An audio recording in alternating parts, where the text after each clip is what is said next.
Hi friends, welcome back to our channel. ನಿಮ್ಮ ಅಶ್ವಿನಿ. ಎಲ್ಲರೂ ಹೇಗಿದ್ರೆ? ನಾನಂತೂ ತುಂಬಾ ಚೆನ್ನಾಗಿದ್ದೀನಿ, ಹಾಗೆ ನೀವು ಕೂಡ ತುಂಬಾ ಚೆನ್ನಾಗಿದ್ರೆ ಅಂತ ಅನ್ಕೋತಾ ಇದ್ದೀನಿ. ಇವಾಗ ತಾನೇ ಬ್ಲಾಗ್ನ ಸ್ಟಾರ್ಟ್ ಮಾಡಿದೆ. ಟೈಮ್ ಈಗ ಚಿನ್ನ ಫೋನ್ ಆ ಕಡೆ ತಗೊಂಡು ಹೋಗ್ಬೇಕು, ಸೌಂಡ್ ಕೇಳ್ತತಿ. ಅವಳು ವಿಡಿಯೋ ನೋಡ್ತಾ ಇದ್ಲು, ನಮ್ಮ ಹಳೇ ವಿಡಿಯೋಸ್. ಅವಳು ಇದ್ಲಲ್ವಾ ಅವಾಗ, ಸೊ ಆ ವಿಡಿಯೋಸ್ ನೋಡ್ತಾ ಇದ್ದಾಳೆ. ಪೂಜೆ ಬೆಳಗ್ಗೆನೆ ಆಯ್ತು, ನಮ್ಮ ಮನೆಯವ್ರು ಪೂಜೆ ಮಾಡಿದ್ರು. ಜಸ್ಟ್ ಇವಾಗ ಸ್ನಾನ ಮುಗಿಸ್ಕೊಂಬಂದೆ. ನೀರು ಬೇರೆ ಬಿಟ್ಟಿದ್ರು, ನೀರೆಲ್ಲ ತುಂಬಿಕೊಂಡ್ವಿ. ಮತ್ತೆ ಇಲ್ಲಿ ಟೀ ಮಾಡೋದಕ್ಕೆ ಇಟ್ಟಿದ್ದೀನಿ. ಟೀ ರೆಡಿ ಆಗ್ತಾ ಇದೆ. ಟೀ ಕುಡ್ದು ವ್ಲಾಗ್ನ ಕಂಟಿನ್ಯೂ ಮಾಡ್ತೀನಿ. ಹಾಗೆ ಹೊಸದಾಗಿ ಚಾನಲ್ನ ನೋಡ್ತಾ ಇದ್ರೆ ಪ್ಲೀಸ್ ಸಬ್ಸ್ಕ್ರೈಬ್ ಮಾಡ್ಕೊಂಡು ನೋಡಿ. ನಿಮಗೆ ಈ ವಿಡಿಯೋ ಏನಾದರೂ ಇಷ್ಟ ಆಗಿದ್ರೆ ಒಂದು ಲೈಕ್ ಮಾಡಿ, ಶೇರ್ ಮಾಡಿ, ಕಮೆಂಟ್ ಮಾಡಿ, ಓಕೆನಾ? ಬನ್ನಿ, ವ್ಲಾಗ್ ಕಂಟಿನ್ಯೂ ಆಗುತ್ತೆ. ಫುಲ್ ಹಸಿ ಇದೆ ಕೂದಲು, ಹಾಗಾಗಿ ತಲೆ ಬಾಚಿಲ್ಲ, ಹೇಗ್ಬೇಕು ಹಂಗೆ ಇದೆ. ಹಸಿ ಇದ್ದಾಗ ಕೂದಲು ಬಾಚಿಬಿಟ್ರೆ ಕೂದಲೆಲ್ಲ ಇನ್ನು ಸ್ವಲ್ಪ ಉದ್ರೋಗುತ್ತೆ. ಆಲ್ರೆಡಿ ಉದ್ರೋಗಿದೆ, ಇನ್ನೊಂದಿಷ್ಟು ಉದ್ರೋಗುತ್ತೆ, ಅದಕ್ಕೆ ತಲೆ ಬಾಚಿಲ್ಲ. ಬನ್ನಿ ವಿಡಿಯೋ ಕಂಟಿನ್ಯೂ ಮಾಡೋಣ. ಇವಾಗ ಟೀ ಮಾಡೋದಕ್ಕಂತ ಹೇಳಿ ಇಕ್ಕಿದೆ. ಟೀ ಕುದೀತಾ ಇದೆ, ಇನ್ನೇನು ಟೀ ರೆಡಿ ಆಗ್ತಾ ಇದೆ. ಸೊ ಟೀನ ಸೋಸ್ಬೇಕು. ನಮ್ಮನೇಲಿ ಎಷ್ಟು ಸಲ ಟೀ ಕುಡಿತಾರೋ ಅಂತ ಕೌಂಟಿಂಗ್ ಮಾಡೋಕ್ಕಾಗಲ್ಲ, ಅಷ್ಟು ಸಲ ಟೀ ಕುಡಿತಾನೇ ಇರ್ತಾರೆ. ಟೀ ಅಂದರೆ ಬೆಳಗ್ಗೆ ಎದ್ದ ತಕ್ಷಣವೇ ಟೀ, ಆಮೇಲೆ ಟಿಫನ್ ಆದಮೇಲೆ ಟೀ, ಟಿಫನ್ಗಿಂತ ಮುಂಚೆ ಟೀ, ಊಟ ಆದಮೇಲೆ ಟೀ, ಈ ಥರ. ಇದು ನೋಡಿದರೆ ಫಿಲ್ಟರಲ್ಲಿ ನೀರು ಮೇಲ್ಗಡೆ ಇಲ್ಲ, ಬಟ್ ಕೆಳಗಡೆ ನೀರು ಫುಲ್ಲಾಗಿ ಎಲ್ಲ ಹರ್ಕೊಂಬಂದು ಇಲ್ಲಿ ನಿಂತಿದೆ. ಇವಾಗ ಇದನ್ನು ಕ್ಲೀನ್ ಮಾಡಬೇಕು. ಸೊ ಇದನ್ನೆಲ್ಲ ಕ್ಲೀನ್ ಮಾಡಿಬಿಟ್ಟು ಟೀನ ಕುಡಿಬೇಕು. ನನ್ನ ಮಗಳು ಇಲ್ಲಿ ನೋಡ್ರಿ ಕುತ್ಕೊಂಡು ಹಳೆಯ ವೀಡಿಯೋಸ್ನೆಲ್ಲ ನೋಡ್ತಾ ಇದ್ದಾಳೆ. ಅವಳು ಚಿಕ್ಕವಳಿದ್ದಾಗಿನ ವೀಡಿಯೋಸ್ ಎಲ್ಲ ನೋಡ್ತಾ ಇದ್ಲು. ಅವಳಿಗಂದ್ರೂ ಫುಲ್ ಖುಷಿ ಅದೆಲ್ಲ ನೋಡಿಕೊಂಡು. ನಾನು ಹೆಂಗೆ ಮಾಡ್ತಾಯಿದ್ದೀನಲ್ಲ, ನೀನು ಹೆಂಗೆ ಮಾಡ್ತಿದ್ದೀಯಲ್ಲ ಅಂತ ಹೇಳ್ಬಿಟ್ಟು ವೀಡಿಯೋ ನೋಡ್ತಾ ಇದ್ಲು. ಮತ್ತು ಅವ್ರ ಪಪ್ಪಂಗೆ ಕೂಡ ಹೇಳ್ತಾ ಇದ್ಲು, ನೋಡಿ ಪಪ್ಪ ಇಲ್ಲಿ ಅಂತಂದು. ಇನ್ನೂ ಟೈಮ್ ಆಗಿರಲಿಲ್ಲ ಅವ್ರಿಗೆ, ಹಾಗಾಗಿ ಅವರು ಇನ್ನೂ ರೆಡಿ ಆಗಿಲ್ಲ ಹೋಗೋದಕ್ಕೆ. ಟಿಫನ್ ಎಲ್ಲ ಮಾಡಿಬಿಟ್ಟು ಸುಮ್ಮನೆ ಕೂತಿದ್ದಾರೆ ಟಿ ವಿ ನೋಡ್ಕೊಂಡು. ಇವಾಗ ಅಜಯ್ನ ಬಿಟ್ಟು ಬಂದರು ಸ್ಕೂಲಿಗೆ, ಅವನದು ಟೆಸ್ಟ್ ಎಲ್ಲ ಇದೆ, ಹಾಗಾಗಿ ಅವನ್ನ ಕರ್ಕೊಂಡೋಗಿ ಬೇಗನೆ ಬಿಟ್ಟು ಬಂದರು. ಬಿಟ್ಟು ಬಂದಮೇಲೆ ಅವ್ರು ಕೂತ್ಕೊಂಡು ಸ್ವಲ್ಪ ಹೊತ್ತು ಟೀ ಕುಡಿದು ಒಂದು ಸ್ವಲ್ಪ ಹೊತ್ತು ರೆಸ್ಟ್ ಮಾಡಿ ಆಮೇಲೆ ಅವರು ಕೆಲ್ಸಕ್ಕೆ ಹೋಗ್ತಾರೆ. ಅಂದರೆ ಅವರು ಹೋಗೋದು 10-10:30 ಹೋಗ್ತಾರೆ ಕೆಲಸಕ್ಕೆ. ಹಾಗಾಗಿ ಇನ್ನೂ ಟೈಮ್ ಇತ್ತಲ್ಲ, ಅದಕ್ಕೋಸ್ಕರ ಕೂತ್ಕೊಂಡಿದ್ದಾರೆ. ನಮ್ಮನೇಲಿ ಏನಂದರೆ ಟೀ ಮಾತ್ರ ತುಂಬ ಸಲ ಆಗ್ತಾ ಇರುತ್ತೆ. ಅರ್ಧ ಲೀಟ್ರ್ ಹಾಲು ತರ್ತೀವಿ, ಅರ್ಧ ಲೀಟ್ರ್ ಹಾಲಲ್ಲಿ ಹಾಲು ಕುಡಿತೀವೋ ಇಲ್ಲೋ ಗೊತ್ತಿಲ್ಲ, ಬಟ್ ಟೀ ಮಾತ್ರ ಸಖತ್ತಾಗಿ ಕುಡಿತಾರೆ ನಮ್ಮ ಮನೇಲಿ. ಟೀ ಮಾತ್ರ ಸಖತ್ ಫೇವ್ರೇಟ್ ಅನ್ಬೋದು, ಎಲ್ರಿಗೂ ಕೂಡ ಸಖತ್ ಫೇವ್ರೇಟು. ಆದರೆ ಎಷ್ಟು ಕಂಟ್ರೋಲ್ ಮಾಡಬೇಕಂತ ಅಂದರೂ ಕೂಡ ಕಂಟ್ರೋಲ್ ಆಗ್ತಾ ಇಲ್ಲ. ಏನಾದರೂ ಮಾಡೋಣ ಅದಕ್ಕೆ ಅಂತ ಟ್ರೈ ಮಾಡ್ತಾ ಇದ್ದೀನಿ, ನೋಡಬೇಕು. ಆಮೇಲೆ ಇಲ್ಲಿ ನೀರು ಬೇರೆ ಬಿಟ್ಟಿದ್ರು, ಅಮ್ಮ ಬಟ್ಟೆ ಒಗಿತಾ ಇದ್ದಾರೆ.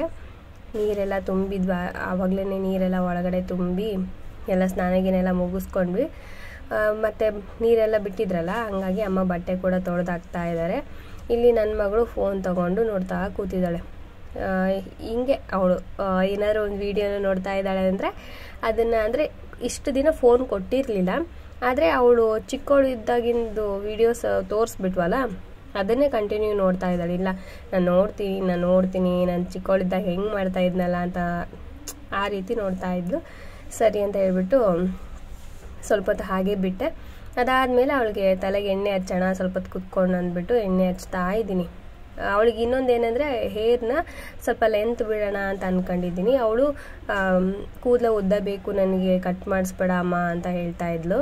ಅದಕ್ಕೋಸ್ಕರ ಇನ್ನೇನು ಮತ್ತು ಅವಳು ನೆಕ್ಸ್ಟ್ ಇನ್ನೊಂದು 2-3 ತಿಂಗಳು, ಅಲ್ಲ ಒಂದು 3-4 ತಿಂಗಳು ಬಿಟ್ಟರೆ ಅವಳನ್ನ ಸ್ಕೂಲಿಗೆ ಸೇರಿಸ್ಬೇಕಲ್ಲ, ಅಷ್ಟೊತ್ತಿಗೆ ಜುಟ್ಟು ಹಾಕೋದಕ್ಕೂ ಅದಕ್ಕೂ ಕರೆಕ್ಟ್ ಆಗುತ್ತೆ. ಮತ್ತು ಕಟ್ ಮಾಡಿಸೋದು ಬೇಡ ಅಂತ ನಾನು ಕೂಡ ಸುಮ್ಮನಾದೆ.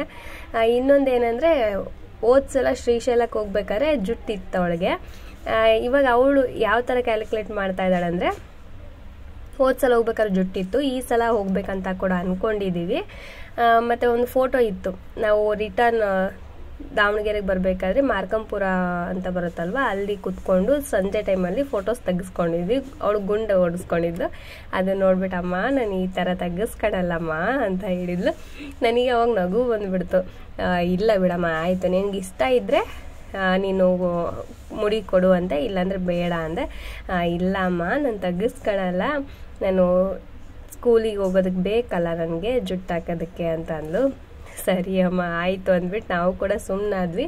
ಯಾಕಂದರೆ ಇವಾಗ ಹೆಣ್ಮಕ್ಳು ಇವಾಗ ಅವರಿಗೆ ಒಂದು ರೀತಿ ಇಷ್ಟ ಇರುತ್ತಲ್ವ, ಹೇರ್ ಸ್ಟೈಲ್ ಮಾಡ್ಕೊಳೋದು ಆ ಥರ ಎಲ್ಲ. ಅವಳಿಗೆ ಇವಾಗ ಎಲ್ಲ ಕೂಡ ಅನುಭವ ಆಗ್ತಾ ಇದೆ, ಅವಳಿಗೆ ಅನಿಸ್ತಾ ಇದೆ, ಅವಳಿಗೆ ಫೀಲ್ ಆಗ್ತಾ ಇದೆ ನಾನು ಹೇರ್ ಬಿಡಬೇಕು, ನಾನು ಜುಟ್ಟು ಹಾಕೋಬೇಕು, ಡಿಸೈನ್ ಜಡಿ ಹಾಕೋಬೇಕು, ಹೂ ಮುಡ್ಕೋಬೇಕು ಅನ್ನೋದು.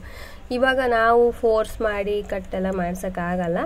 ಹಾಗಾಗಿ ನೋಡೋಣ, ಅಲ್ಲಿಗೆ ಹೋದ್ಮೇಲೆ ಶ್ರೀಶೈಲಕ್ಕೆ ಹೋದ್ಮೇಲೆ ಏನಾದರೂ ಅವಳು ಇಲ್ಲ ನಾನು ಮುಡಿ ಕೊಡ್ತೀನಿ ಅಂತ ಅವಳು ಬಾಯಲ್ಲಿ ಬಂದರೆ ಮಾತ್ರ ಕೊಡೋಣ, ಇಲ್ಲಾಂದರೆ ಬೇಡ ಅಂದ್ಬಿಟ್ಟು ನಾವು ಕೂಡ ಸುಮ್ಮನಾಗಿದ್ದೀವಿ. ನಾವೇನು ಡಿಸೈಡ್ ಮಾಡಿಲ್ಲ. ಇವಾಗ ಹೇಗಿದ್ರು ಅಜ್ಜ ಸ್ಕೂಲ್ ಹಾಲಿಡೇಸ್ ಕೊಟ್ಟ ಮೇಲೆ ನಾವು ಹೋಗೋಣ ಅಂತ ಅಂದ್ಕೊಂಡಿದ್ದೀವಿ, ರಜಾ ಕೊಡುತ್ತಲ್ವ. ಇವಾಗ ಮಧ್ಯದಲ್ಲಿ ಹೋಗೋದಕ್ಕಾಗೋದಿಲ್ಲ, ಯಾಕಂದರೆ ಎಕ್ಸಾಮ್ ಕೂಡ ಹತ್ರದಲ್ಲಿದೆ, ಮತ್ತು ನಾವು ಹೋಗೋಕ್ಕೂ ಬರೋದಕ್ಕೂ ನಮಗೆ ಒಂದು ವಾರ ಬೇಕಾಗುತ್ತೆ. ಹಾಗಾಗಿ ಬೇಡ, ಮತ್ತು ಸುಮ್ಮನೆ ಏನಕ್ಕೆ, ರಜದಲ್ಲಿ ಹೋದರೆ ಒಂದು 2-3 ದಿನ ಎಕ್ಸ್ಟ್ರಾ ಆದ್ರೂ ನಾವು ಉಳ್ಕೊಂಡು ಅಲ್ಲಿ ಮಕ್ಕಳನ್ನೆಲ್ಲ ಸ್ವಲ್ಪ ಸುತ್ತಾಡಿಸ್ಕೊಂಡು ಪ್ಲೇಸ್ ಎಲ್ಲ ನೋಡ್ಕೊಂಡು ಬರ್ಬೋದು ಆರಾಮಾಗಿ. ಆ ಥರ ಪ್ಲ್ಯಾನ್ ಮಾಡ್ಕೊಂಡಿದ್ದೀನಿ. ಮತ್ತು ಈ ಟೈಮಲ್ಲಿ ಅಂದರೆ ಸ್ವಲ್ಪ ಚಳಿ ಜಾಸ್ತಿನೇ ಇರುತ್ತೆ, ಅದು ಗುಡ್ಡ ಪ್ರದೇಶ ಮತ್ತು ಕಾಡು ಅವೆಲ್ಲ ಇರೋದ್ರಿಂದ ತುಂಬ ಚಳಿ ಇರುತ್ತೆ. ಬಸ್ಸಲ್ಲಿ ನಾವು ಹೋಗೋದಕ್ಕಾಗೋದಿಲ್ಲ, ಬೆಳಗಿನ ಜಾವ ಬಸ್ಸಲ್ಲೆಲ್ಲ ಹೋಗೋದು ಬರೋದು ಅದೆಲ್ಲ ಜಾಸ್ತಿ ಇದು ಅನಿಸುತ್ತೆ. ಹಾಗಾಗಿ ಮತ್ತೆ ಬೇಡ ಅಂತ ಅಂದ್ಕೊಂಡು ನಾನು ಸುಮ್ಮನಾಗಿದ್ದೀನಿ. ಇನ್ನೇನು ಜಸ್ಟ್ ಇನ್ನೊಂದು 2-3 ತಿಂಗಳಷ್ಟೇ ಅಲ್ವಾ, ಅಷ್ಟೊತ್ತಿಗೆ ಹೋಗಿ ಬಂದ್ರೆ ಅಂದರೆ 2-3 ತಿಂಗಳಾದ್ಮೇಲೆ ಹೋಗಿ ಬಂದ್ರಾಯ್ತು ಅಂತ ಅಂದ್ಕೊಂಡು ಸುಮ್ಮನಾದೆ. ಇಲ್ಲಿ ನನ್ನ ಮಗಳು ಕೊಬ್ಬರಿ ಮಿಠಾಯಿ ಮಾಡಿಕ್ಕಿದ್ನಲ್ಲ ಅದನ್ನು ತಿಂತಾ ಇದ್ದಾಳೆ. ಆಲ್ಮೋಸ್ಟ್ ಖಾಲಿ ಆಗೇ ಹೋಯ್ತು. 2 ದಿನ ಇದ್ದಿದ್ದದು ಕೊಬ್ಬರಿ ಮಿಠಾಯಿ, 2 ದಿನಕ್ಕೆ ಫುಲ್ ಫಿನಿಶ್ ಆಗೋಯ್ತು. ನನಗೆ ತುಂಬ ಇಷ್ಟ ಆಯಿತು, ಮನೇಲಿ ಎಲ್ರಿಗೂ ಕೂಡ ಇಷ್ಟ ಆಯಿತು. ಮತ್ತು ಹೊರಗಡೆ ಹೋಗ್ಬೇಕಾದ್ರೆ ಈ ಥರ ಮಾಡಿಟ್ಕೊಂಡ್ರೆ ತುಂಬ ಚೆನ್ನಾಗಿರುತ್ತಲ್ವ ತಿನ್ನೋದಕ್ಕೆ ಅಂತ ಅಂದ್ಕೊಂಡಿದ್ದೀನಿ. ಇವಾಗ ಹೋಗ್ಬೇಕಾದ್ರೆ ಅಂದರೆ ಇವಾಗ ಯಾವ್ದಾದ್ರು ಪ್ಲೇಸ್ಗಳಿಗೆ ಹೋಗ್ಬೇಕಾದ್ರೆ ಮಾಡ್ಕೋಣ ಅಂತ ಅಂದ್ಕೊಂಡಿದ್ದೀನಿ. ಮತ್ತು ನಾವು ಶ್ರೀಶೈಲಕ್ಕೆ ಹೋಗ್ಬೇಕಾದ್ರೆ ನಮಗೆ ಅಲ್ಲಿ ತೆಲುಗು ಎಲ್ಲ ಮಾತಾಡ್ತಾರಲ್ವ, ನಮಗೆ ಸ್ವಲ್ಪ ಮಾತಾಡೋದಕ್ಕೆ ಒಂದು ಸ್ವಲ್ಪ ಇದಾಗುತ್ತೆ. ಅದು ಬಿಟ್ಟರೆ ನಮಗೆಲ್ಲ ಕ್ಲಿಯರಾಗಿ ಅರ್ಥ ಆಗುತ್ತೆ, ಒಂಚೂರು ಮಾತಾಡೋಕ್ಕೂ ಕೂಡ ಬರುತ್ತೆ, ಹೇಗೋ ಮ್ಯಾನೇಜ್ ಮಾಡ್ಬೋದು. ಆದರೆ ಏನು ಗೊತ್ತಾ, ಈ ಕಡೆಯಿಂದ ಹೋಗ್ಬೇಕಾದ್ರೆ ನಮಗೆ ಊಟದ್ದೇನೂ ಪ್ರಾಬ್ಲಮ್ ಆಗೋಲ್ಲ, ಆ ಕಡೆಯಿಂದ ಬರ್ಬೇಕಾದ್ರೆ ನಮಗೆ ಪ್ರಾಬ್ಲಮ್ ಆಗೋದು, ಯಾಕಂದರೆ ನೈಟ್ ಜರ್ನಿ ಹಾಗಾಗಿ ಮತ್ತು ನಾವು ತೊಗೊಂಡೋಗಿರೋಂಥ ತಿಂಡಿ ಅವೆಲ್ಲ ಉಳ್ದಿರಲ್ಲ, ಅಂದರೆ ಹೋದ್ಸಲ ಉಳ್ದಿರಲಿಲ್ಲ. ಆಮೇಲೆ ಅಲ್ಲೇ ನಾವು ತೊಗೊಂಡು ಊಟ ಎಲ್ಲ ತೊಗೊಂಡು ಬಂದಿದ್ವಿ. ಅದನ್ನು ಮಧ್ಯಾಹ್ನ ತೊಗೊಂಡು ಬಂದಿದ್ದು, ಮತ್ತು ಸಂಜೆನ ರಾತ್ರಿ ಅನ್ನೋಷ್ಟರಲ್ಲಿ ಅಪ್ಪ ಹೆಂಗಾಗಿರುತ್ತೆ ಅಂತ ನಿಮಗೆ ಗೊತ್ತಲ್ಲ. ಹೋಟೆಲ್ ಊಟ ಅಂದರೆ ಪಾಪ, ಆದ್ರೂ ಮತ್ತು ಹಣ್ಣು ಅದೆಲ್ಲ ತೊಗೊಂಡಿದ್ವಿ. ಹೆಂಗೋ ಮಕ್ಳಿಗೆ ತಿನ್ನಿಸ್ಕೊಂಡು ಮ್ಯಾನೇಜ್ ಮಾಡ್ಕೊಂಡು ಬಂದ್ವಿ. ಯಾವಾಗ ದಾವಣಗೆರೆಗೆ ಬಂದು ತಲುಪ್ತೀವಪ್ಪ ಅನ್ನೋ ಥರ ಆಗಿಬಿಟ್ಟಿತ್ತು ಬರಬೇಕಾದ್ರೆ. ಯಾಕಂದರೆ ಮಕ್ಕಳು ಹಸ್ಕೊಂಡಿರ್ತಾರಲ್ವ, ಅಟ್ಲೀಸ್ಟ್ ನಾವು ಹುಬ್ಳಿಗೆ ಬಂದ ತಕ್ಷಣ ಫುಲ್ ಖುಷಿಯಾಗೋದ್ವಿ ನಾವು. ಯಾಕಂದರೆ ಅಲ್ಲಿ ಸ್ವಲ್ಪ ಏನಾದರೂ ತಿನ್ನಿಸ್ಕೊಂಡು ಬೆಳಗ್ಗೆ ಹೊತ್ತಲ್ಲ ನಾವು ರೀಚ್ ಆಗಿದ್ದು ಹುಬ್ಳಿಗೆ, ಬೆಳಗ್ಗೆ ಹೊತ್ತು ರೀಚ್ ಆದ್ವಿ. ಸೊ ಅಲ್ಲಿಗೆ ಬಂದುಬಿಟ್ಟು ಏನೋ ಒಂದು ಸ್ವಲ್ಪ ಸ್ನ್ಯಾಕ್ಸು ಊಟ ಗೀಟ ಎಲ್ಲ ತಿನ್ನಿಸ್ಕೊಂಡು ಕರ್ಕೊಂಬಂದ್ವಿ. ಆವಾಗ ಒಂಚೂರು ನಮಗೆ ಕರ್ನಾಟಕದ ಬಂದಮೇಲೆ ಒಂಚೂರು ಜೀವ ಬಂದಾಗಾಯಿತು. ಹೋಗಬೇಕಾದ್ರೆ ಎಲ್ಲಿಗಾರು ಹೋಗ್ತಿದ್ದೀವಿ ಅಂದರೆ ಯಾವಾಗ ಹೋಗ್ತೀವಪ್ಪ ಅನ್ನೋ ಥರ ಇರ್ತೀವಿ. ಆಮೇಲೆ ಅಲ್ಲಿಂದ ರಿಟರ್ನ್ ಬರ್ಬೇಕಾದ್ರೆ ಯಪ್ಪ ಯಾವಾಗ ನಾವು ನಮ್ಮೂರಿಗೆ ಎಲ್ಲ ಹೋಗಿ ತಲುಪಿಬಿಡ್ತೀವಪ್ಪ ಅನ್ನೋ ಥರ ಆತುರದಲ್ಲಿರ್ತೀವಿ. ಯಾಕೋ ಗೊತ್ತಿಲ್ಲ, ಅದು ಎಲ್ರಿಗೂ ಹಾಗೆ ಆಗುತ್ತೆ ಅಂತ ಅನಿಸುತ್ತೆ. ಸೊ ನಮಗೂ ಕೂಡ ಅದೇ ಥರನೇ ಅನಿಸಿದ್ದು. ಇವಾಗ ನನ್ನ ಮಗಳಿಗೆ ಹೋಮ್ವರ್ಕ್ ಮಾಡಿಸ್ತಾ ಇದ್ದೀನಿ.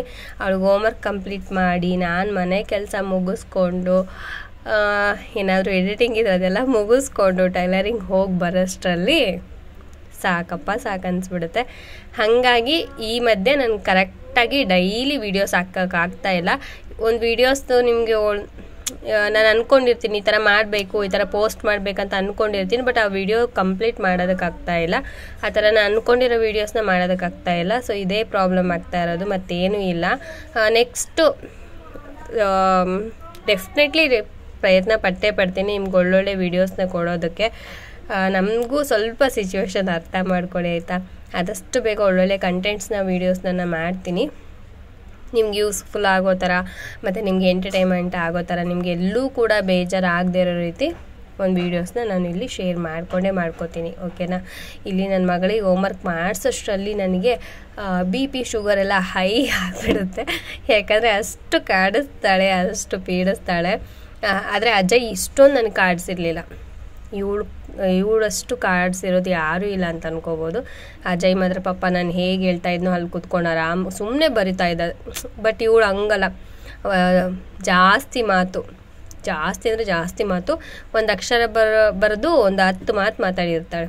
ಆ ಥರ ನಾವು ಗದ್ರೆದಾಗ ಅವಾಗ ಒಂದು ಸ್ವಲ್ಪ ಸಿಟ್ಟು ಮಾಡ್ಕೊಂಡು ಬರೆಯೋದು ಹಂಗೆ ಮಾಡ್ತಾಳೆ. ಇವಾಗಲೇ ಹೀಗೆ. ಇನ್ನು ಸ್ಕೂಲಿಗೆ ಹಾಕಿದಾಗ ಇನ್ನೇನು ಮಾಡ್ತಾಳೋ ಅನ್ನೋದೇ ಸ್ವಲ್ಪ ಭಯ ನನಗೆ. ನೋಡಬೇಕು ಆವಾಗ ಹೇಗೆ ಮ್ಯಾನೇಜ್ ಮಾಡಬೇಕು, ಅದೇ ಇವ್ರಿಗೆ ಬಿಟ್ಟಿದ್ದು. ಇವಾಗ ಬೇಗ ಅವಳಿಗೆ ಹೋಮ್ವರ್ಕ್ ಎಲ್ಲ ಮಾಡಿಸಿದ್ದಾಯಿತು. ಹೋಮ್ವರ್ಕ್ ಎಲ್ಲ ಮಾಡಿಸಿ ಅವಳಿಗೆ ಈಗ ಊಟ ಮಾಡಿಸ್ತಾ ಇದ್ದೀನಿ.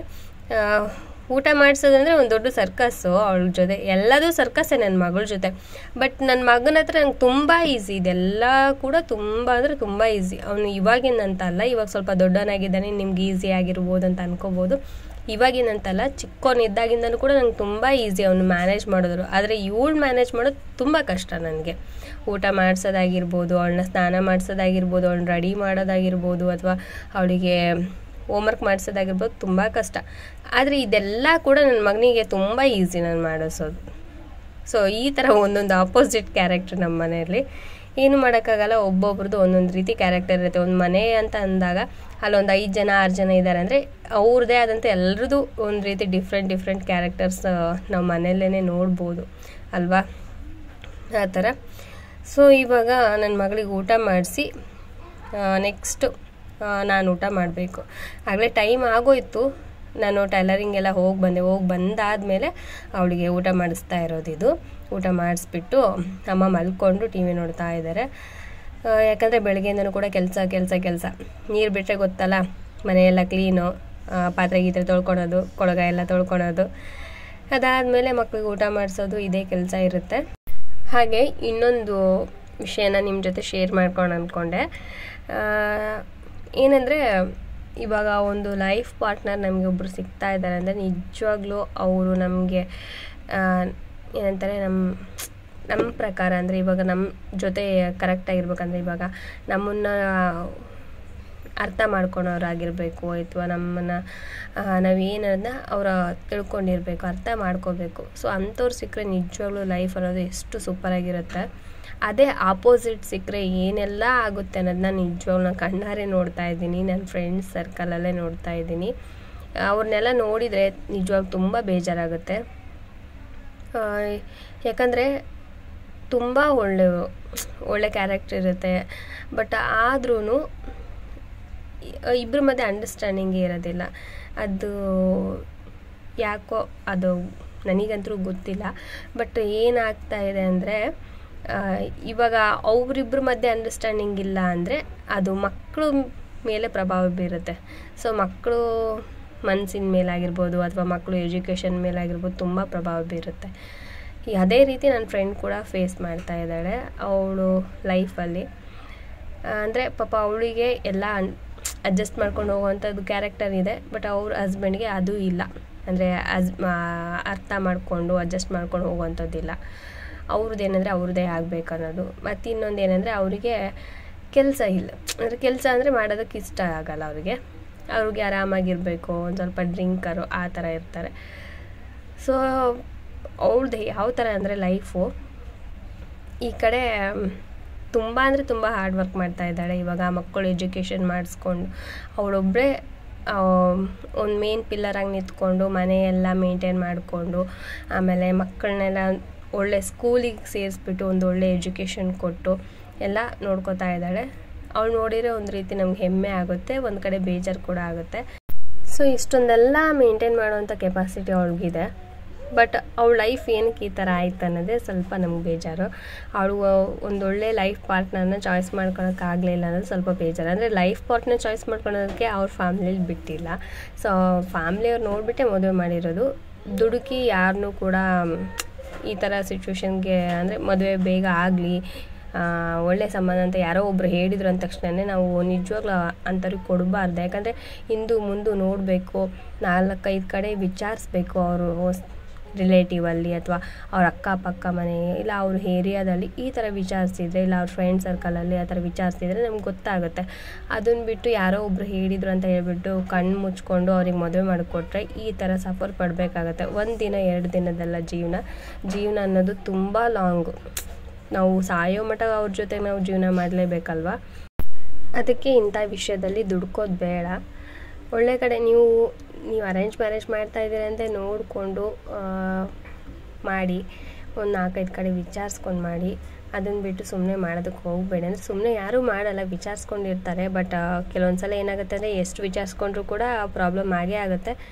ಆದರೂ ಒಂದು ಸ್ವಲ್ಪ ವಿಚಾರಿಸ್ಕೊಳೋದು ಎಷ್ಟೋ ವಾಸಿ. ಯಾಕಂದರೆ ಒಂದು ಕೇಸಲ್ಲ, ಒಂದು 2-3 ನಾನು ನೋಡಿರೋಂಥ ನನ್ನ ಫ್ರೆಂಡ್ ಸರ್ಕಲಲ್ಲಿ, ಹಾಗಾಗಿ ಹೇಳ್ತಾ ಇದ್ದೀನಿ.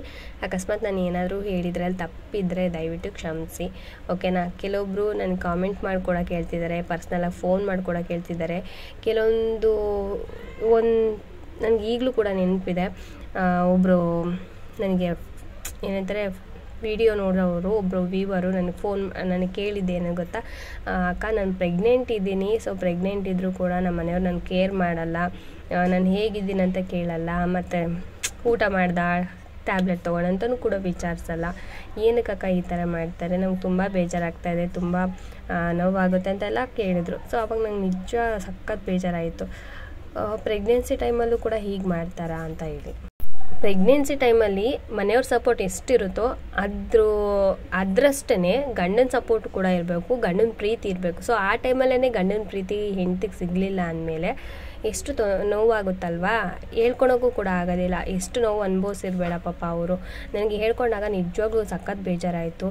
ಏನಪ್ಪ ಈ ಥರ ಜನನೂ ಇರ್ತಾರಾ, ಅಟ್ಲೀಸ್ಟ್ ಊಟ ಮಾಡಿದ್ಯಾ ಅಂತ ಕೇಳೋದಾದರೂ ಹೇಗಿರುತ್ತೆ, ಇಲ್ಲ ಟ್ಯಾಬ್ಲೆಟ್ ತೊಗೊಂಡ್ಯಾ ಅಂತ ಕೇಳೋದಾದರೂ ಹೇಗಿರುತ್ತೆ, ಅಥವಾ ಏನು ಫೀಲ್ ಆಗ್ತಾಯಿದೆ, ನಿಂಗೆ ಏನಾದ್ರು ಬೇಕಂತ ಆ ಟೈಮಲ್ಲಿ ಕೇಳೋದಾದರೂ ಹೇಗಿರುತ್ತೆ. ಯಾಕಂದರೆ ಹೆಣ್ಮಕ್ಳಿಗೆ ಆ ಟೈಮಲ್ಲೇ ಎಷ್ಟೊಂದು ಬಯಕೆಗಳು ಎಲ್ಲ ಬರ್ತಾ ಇರ್ತವೆ. ಅಂಥದ್ರಲ್ಲಿ ಅವ್ರು ಏನೂ ವಿಚಾರಿಸಲ್ಲ, ಏನೂ ಕೇಳಲ್ಲ, ಏನೂ ನೋಡಲ್ಲ ಅಂದಮೇಲೆ ಅದು ಒಂದು ರೀತಿ ಎಷ್ಟು ಹಿಂಸೆ ಆಗುತ್ತೆ ಅಂತ ಹೆಣ್ಮಕ್ಳಿಗೆ ಗೊತ್ತಿರುತ್ತಲ್ವ. ಸೊ ನನಗೂ ಸಖತ್ ಬೇಜಾರಾಯ್ತು ಆ ಮಾತನ್ನ ಕೇಳಿದಾಗ. ತುಂಬ ಸಪೋರ್ಟ್ ಬೇಕು ಆ ಟೈಮಲ್ಲಿ. ಯಾವುದೇ ಕಾರಣಕ್ಕೂ ಆ ಥರ ಮಾಡೋದಕ್ಕೆ ಹೋಗಬೇಡಿ ಯಾವ ಗಂಡ್ಮಕ್ಳು ಕೂಡ. ಆ ಟೈಮಲ್ಲಿ ಎಷ್ಟು ಸಪೋರ್ಟ್ ಬೇಕು ಹೆಣ್ಮಕ್ಳಿಗಂದರೆ, ಅವರು ತಮ್ಮ ಜೀವವನ್ನು ಒತ್ತಿಟ್ಟು ಇನ್ನೊಂದು ಜೀವನ ಭೂಮಿಗೆ ತರ್ತಾ ಇರ್ತಾರೆ. ಸೊ ಅವರು ಮಗು ಒಂದೇ ಹುಟ್ಟೋದಿಲ್ಲ, ಹುಟ್ಟಬೇಕಾದ್ರೆ ತಾಯಿ ಸತ್ತು ಹುಡ್ತಾಳೆ ಆ ಟೈಮಲ್ಲಿ, ಗೊತ್ತಾ. ಸೊ ದಯವಿಟ್ಟು ಅವ್ರಿಗೆ ಸಪೋರ್ಟ್ ಮಾಡಿ. ಆ ನೋವನ್ನ ಯಾರು ಕೂಡ ತಡ್ಕೊಳಕ್ಕಾಗಲ್ಲ, ಆ ಥರ ನೋವಿರುತ್ತೆ. ನಾನು ಏನಾದರೂ ಹೇಳಿದರೆ ತಪ್ಪಾಗಿದ್ದರೆ ದಯವಿಟ್ಟು ಕ್ಷಮಿಸಿ, ನನಗೆ ಹೇಳಬೇಕಂತ ಅನ್ನಿಸ್ತು, ಹಾಗಾಗಿ ಈ ವಿಷಯನ ಶೇರ್ ಮಾಡಿಕೊಂಡೆ. ಓಕೆ ಫ್ರೆಂಡ್ಸ್, ಇವತ್ತಿನ ವಿಡಿಯೋ ಇಷ್ಟು. ನಿಮ್ಗೆ ಈ ವಿಡಿಯೋ ಇಷ್ಟ ಆಗಿದ್ದರೆ ಒಂದು ಲೈಕ್ ಮಾಡಿ, ಶೇರ್ ಮಾಡಿ, ಕಾಮೆಂಟ್ ಮಾಡಿ, ಓಕೆನಾ. Bye. Thank you for watching.